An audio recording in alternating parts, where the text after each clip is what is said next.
day 6. At least I think it is. Oh, it's a beautiful morning today. Absolutely beautiful. It's probably in the 40s. Sleeping overnight was really good. Literally no wind. It was so calm and cool, so it made for perfect sleeping. Lots of coyotes in the night. There must be a pack of them just north of our campsite, and you could hear them howling to each other every couple of hours, and then I guess a whole group of them would just go crazy, and you'd hear them yipping and barking and calling. So that was kind of neat. We got the sunrise coming up here.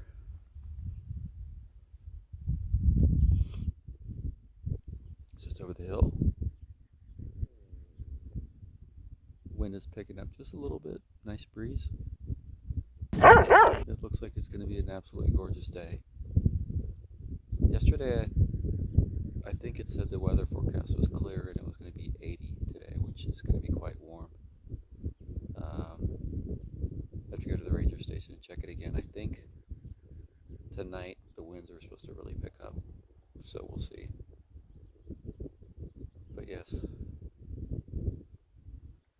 just a beautiful, beautiful morning.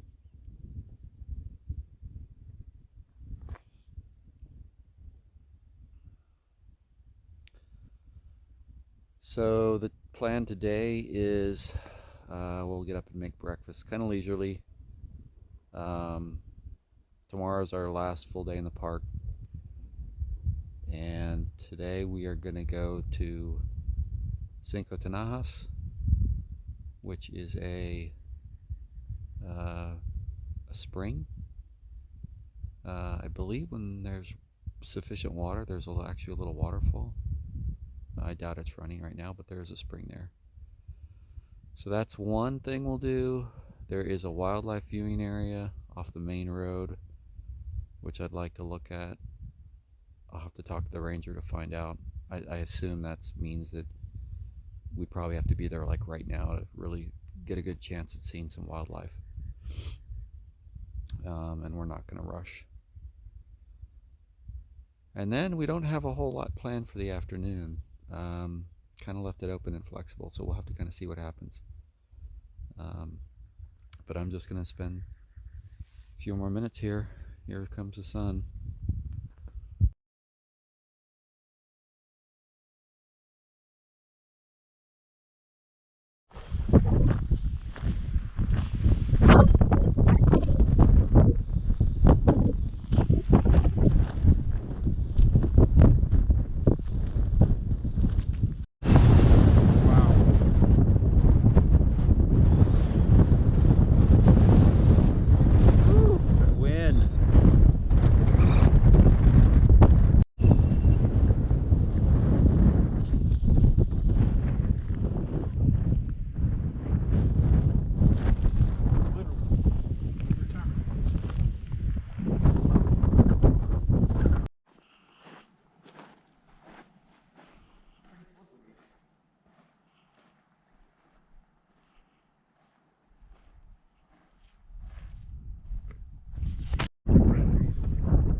I did a little rock climbing when I was in the army back when I was 100 pounds lighter. Yeah. Going up is always easier than trying to climb And the without ropes. it's much easier to recover when you make a mistake. Now it's a trip to the hospital. Yeah. I don't think I'm interested in Letters, dude. They didn't have letters. You don't know that. I'm petroglyphs. like 99% sure. You don't know that.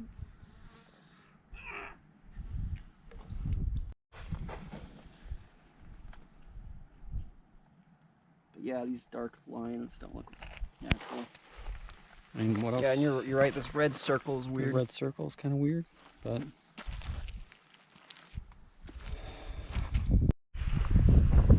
I gotta shift the other way. Rainbow rock.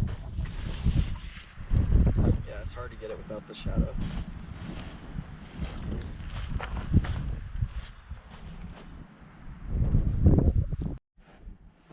Yeah, it's like pretty much all burl.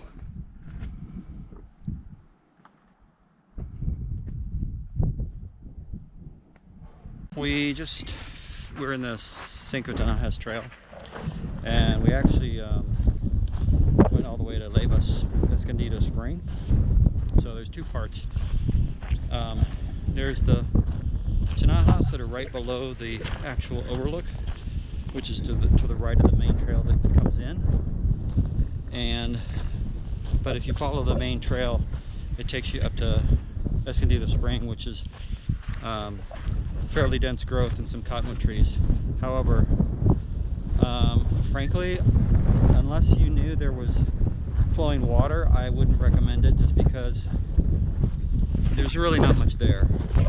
It's the same kind of river wash gravel bed that you've already seen on this trail, and there's not, frankly, a lot more, unless you want to make the whole loop.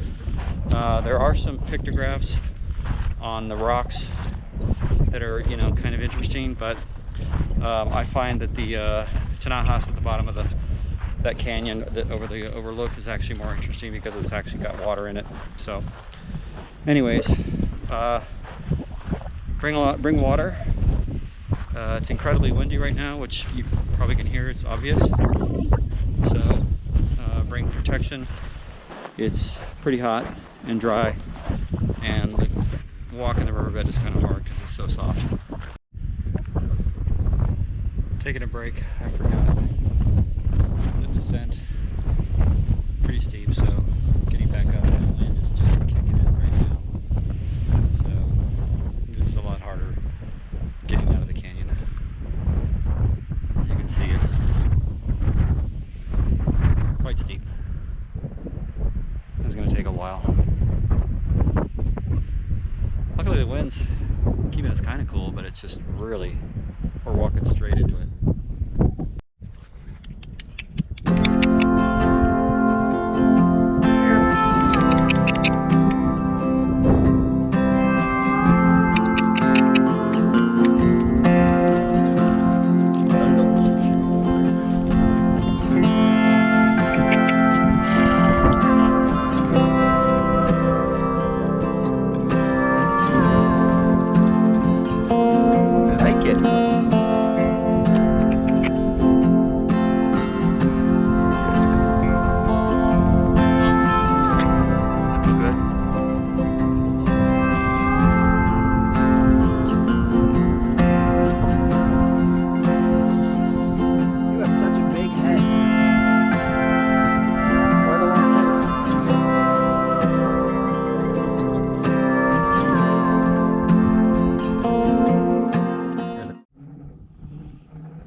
So we're at Javelina Pens. Don't really know the history here. I didn't read too much about it. So some people over in that area, but they've got some old abandoned equipment here. I guess pumps.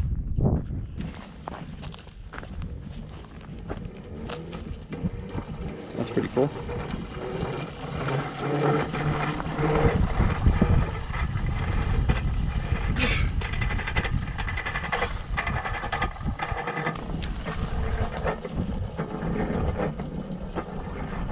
Pretty amazing. It's still functional. The seals must have been pretty good. Yeah. They've just taken all the Oh, they got a existing solar windmills. panel here. What? They've just done this with all the existing windmills. But it's not. Okay. What does this say? Another one. Non-potable water. It is recommended that you treat, filter, and/or boil before drinking. So Can I pump this out with my hand? well. Old engines. There's a man. tank here. It's right here. No, there's a spigot right here. So, does that actually have water in it? Yeah. Unbelievable. That's cool. So these are just water pumps. This is a really old pump jack. Oh my god. It still works? So, oh, well, I get it. This is now an electric pump. Careful.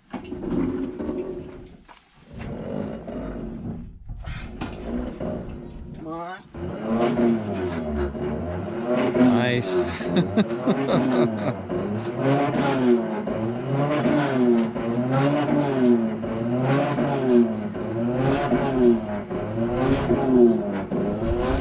They call it Javelina pens, but I don't really know what, if that's what this is really for. I mean, it obviously sounds like it.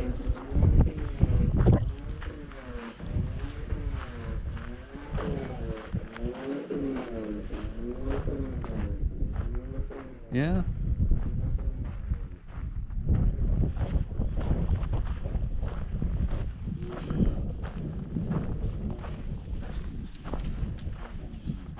I don't know if I can. I mean, sure.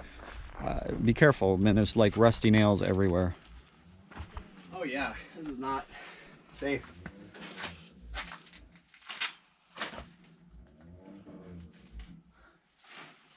So, I'm assuming this is a residence or something. Someone used to live here for sure. Little bird nest up there. Luckily, I got my tetanus shot a month ago. Huh. Interesting. You want to kick out this window? No, just there's some broken glass. Be careful. All right. So, this is on the Epic Trail. So this is, I think, due south from the ranger station. So we didn't have a strong plan today. We're just kind of exploring. So we just took the signage that said Epic Trail south of the ranger station and followed the road to what's called Madrid Falls Road, and looked at the map and just made a right turn to check out the Javelina pens. So kind of cool. I guess that is a site over there, a campsite.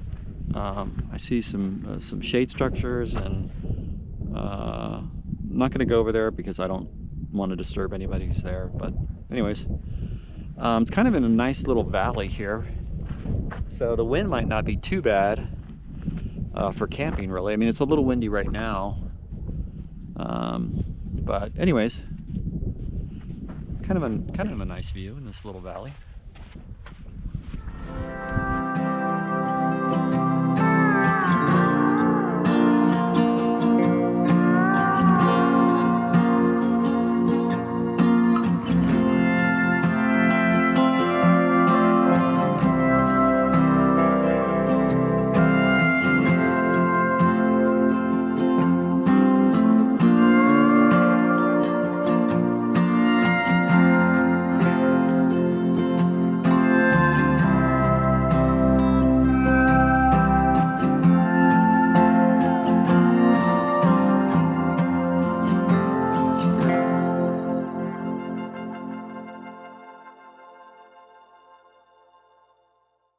For most of this trip, I've been using Guide GPS on my iPad. You can see here, I've downloaded this area for offline usage, so that's been really helpful. And frankly, all the sites I've downloaded from Gaia, and they've been shared. I didn't create those links, so whoever did that's very helpful. So I can click on a site that's been listed, and it provides me some information. So this is Javelina pens. Somebody's put in some notes about it. Big site, not categorized as group. Unsure of a passable road to rancherias. So there's some nice information that somebody actually did. It's been really easy to use. Honestly, the park map that you get is pretty suitable for just the basic navigation of the park and getting to the sites.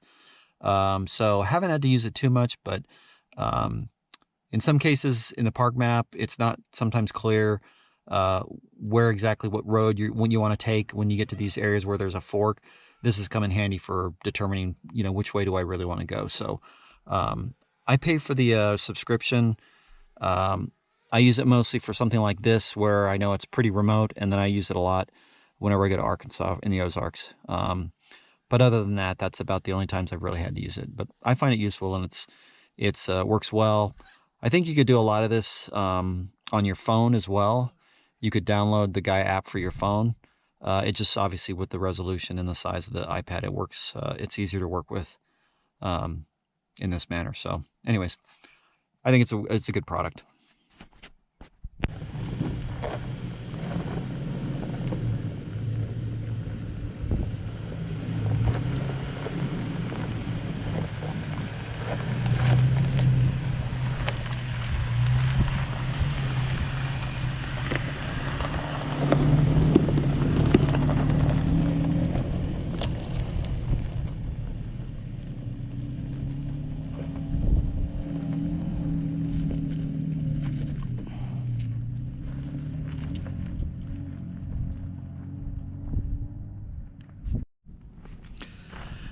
So we made it up to the Vista till Chisos campsite.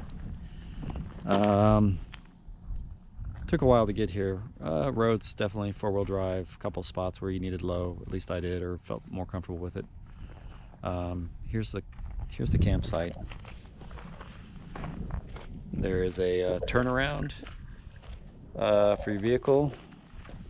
Road is quite narrow, and I mean it's a really nice view, but there's no shelter. And I guess this is the tent pad over here, tent site, which not too bad, not particularly level, but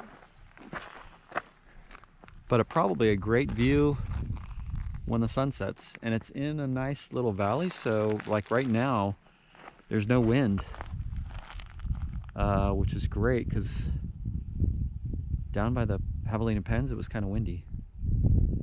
So this might be pretty well protected. Again, Texas Parks and Wildlife, every site should have a freaking shelter, shade structure. I don't understand it. I just can't imagine being out here without shade because the sun is just so intense. Just made the drive in to the Los Hermanos campsite. It is definitely four-wheel drive, low situation, especially getting back out. There's a pretty good descent, steep, and a couple of really tight turns. I really don't know that you could do it in a full-size truck. It's pretty narrow even for the Tacoma, so yeah, I would be very cautious. Looks like an interesting site. Again, no shade structure to speak of, so it would be really, really hot to be out here in the sun.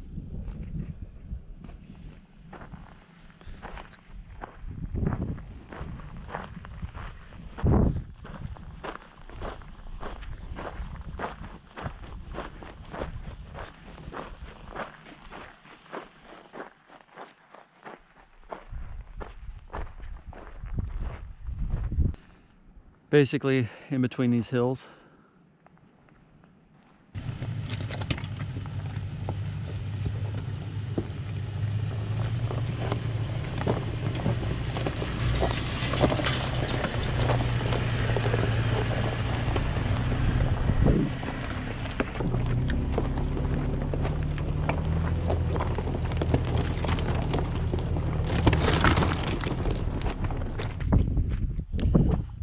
Vista trailhead.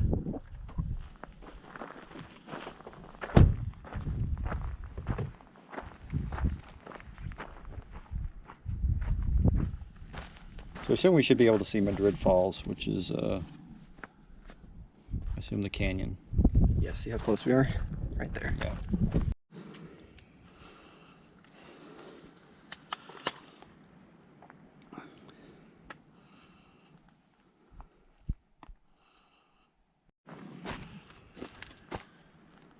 Oh my god, dude.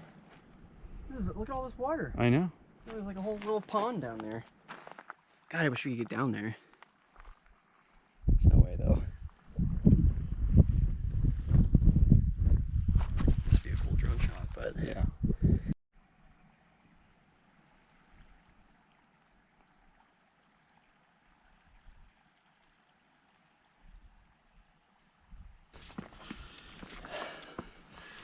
Getting back out.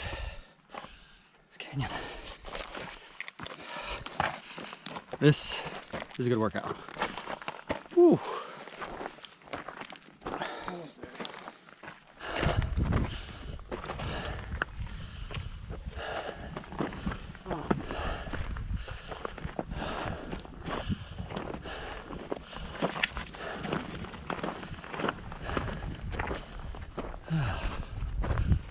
Let's see. Here's the truck.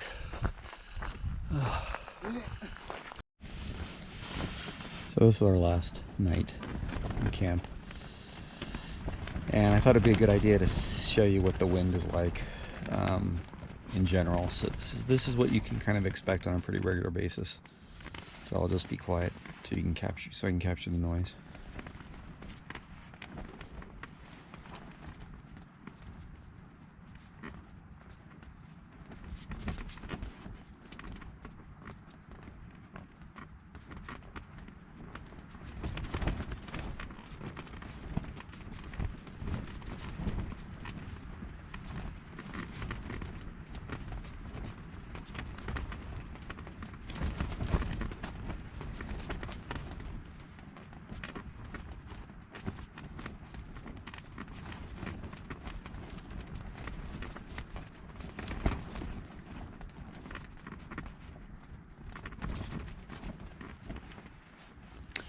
So I'm in a Gazelle T3, and it may not sound like much, but the wind is so strong that when we came back from camp one day, one of the sides on the hubs was pushed in.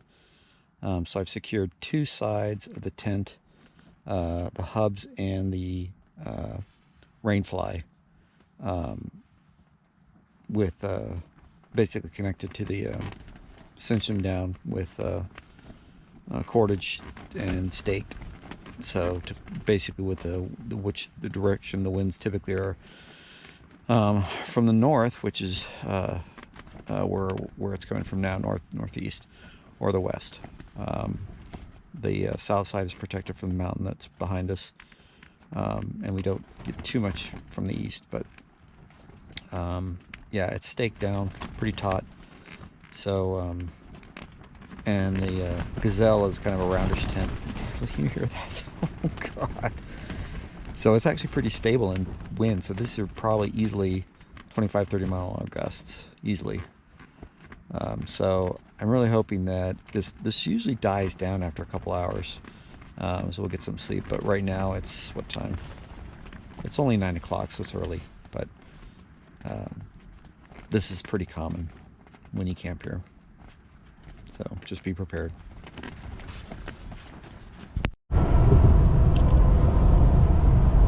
So I figured I'd wrap up this video. I just finished dropping off Ian at home, and I should be home probably in about 20 minutes. So it was a really, really long, full 11 hours of driving back home from Big Bend Ranch State Park. Kind of to summarize, so it was from Saturday to Saturday. Basically 8 nights out in the park, tent camping at 3 different sites. Did a couple of really fun 4x4 trails, went through most of the park, at least probably about 2/3 of it. Looking at some of the trails and also checking out some of the other remote campsites. So with this being my first time to that park, I've been in that area at Big Bend a couple of times, so this was a new experience, and it's a state park. I'll have to say a couple things, lessons learned. One, the wind is definitely something that you need to be prepared for. It's pretty common to have fairly high winds, especially as the day gets warmer, and then at night. We had a couple nights where it was very windy until from about 6 to 1 o'clock in the morning, and then it pretty much stops and it's very quiet after that. So that's something to think about. The amount of dust, I can't really describe to you. It's constant. So from my truck's perspective, the back of the bed is just absolutely full of dirt. And so I would definitely recommend, if you don't have something already, think about a way, especially if a topper of some sort, of extra, some sort of protective insulation around the tailgate to keep dirt out of the bed. It's probably going to be unavoidable, but it might help minimize it, because it's everywhere and you can't really clean it. It's very hard to, because you're constantly driving on dirt roads, kicking up all the dust. Third thing to think about is I personally wouldn't recommend going there anytime really after like mid-March, like right about now. This is March, I don't even know what it is, 8th or something like that, because of the heat. It gets very warm, but it also gets very cold at night, so be prepared for that. It had to be at least 25 that one night, and the wind was just howling like a hurricane, so you do have to kind of prepare for that as well. But I just, for me personally, the heat is, especially in tent camping and very little access to shade, it's just not pleasant. I think the fourth thing I would think about, I wouldn't go for nearly as long. There's a lot to see, but the problem is that it's such a huge park that things are very spread out, and a lot of the really interesting sights to see are on relatively remote 4x4 trails, and so your vehicle needs to be very capable in order to get to some of those places, and you need to account for significant amounts of time traveling between those 2 points, because obviously the 4x4 trails are very slow going.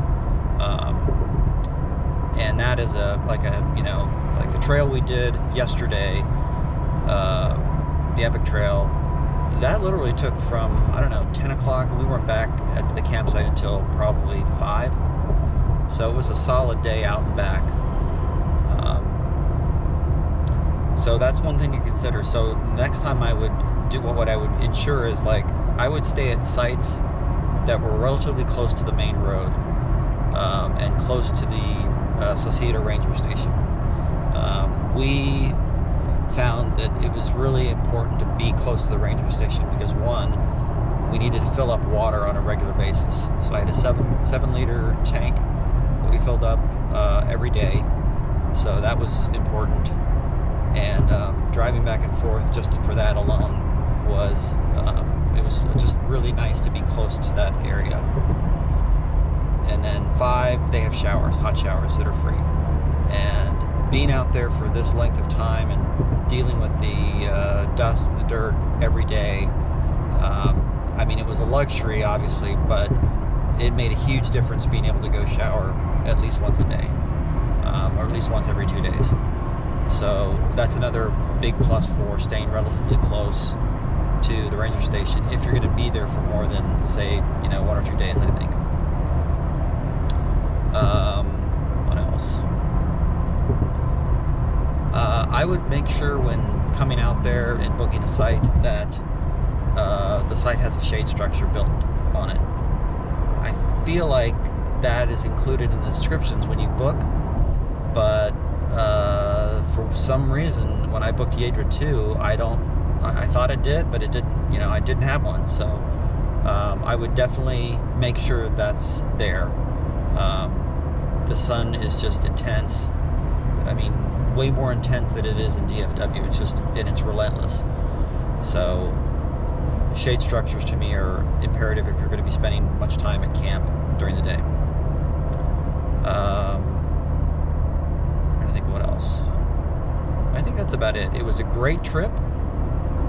We had a lot of fun. If you like remote areas with very few people and isolation, that's a great place to go. If that's not your thing, then I would skip it altogether. It's beautiful in a desolate sort of way. Skies are huge, the sunsets and sunrises are awesome, the geology is really interesting, so it has a lot of appeal in that sense, but it is incredibly isolating and desolate, and quiet. So we enjoyed that a lot. My son and I kept each other company. It was great. We had a lot of fun, but I know that's not for everybody. And it's extremely far from anything. So if you need supplies of any kind, you're looking at like at least an hour's drive to get out of the park, and the nearest town is Presidio. So factor that into it. What else? I think that's about it. I think if I were to go back again, like I said before, I wouldn't do a long trip. I wouldn't do as long a trip. I think what I would do is I would combine it with like a couple days there maybe, and then also a couple days in Big Bend National Park as well, something like that. And I might even book like they have a lot of sort of like motels in Terlingua, and they have some. They do have some like RV and tent sites in between lajitas and terlingua that have like you know, showers and water, regular water, where you can do kind of use that as a base camp and then you know, go exploring in your vehicle. That's you know, obviously a higher cost option, but that might be a good option for some people, where you're a little bit closer to supplies, food, etc., gas, those kinds of things. That might be a little bit easier. So anyways, thanks for watching, and hope to do something, another trip and another adventure relatively soon.